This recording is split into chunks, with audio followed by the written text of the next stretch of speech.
thil kidang ta kha chu ke ni silonga ka geulan hungin langhin pathen thu pon umwa dai ta na hi chama sang chon evangelist ni to ai ni se ehodi tao khomuti evangelist ni kitaw sa in lang chutile pathen thu pon phad le napan sa nom lo tin satan de kati jo ai le chipana chu he ani apon pi ni khwai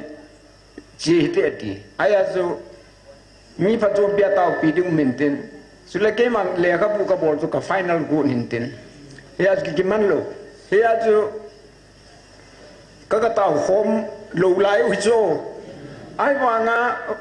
silongam pe na phona ka ke na lon chu pathe na het na hiji ya pe appointment na pe ta cho tao khom na masanga chu ilai chu thil kidang in tenai le na ka ga se do ye ka ki pai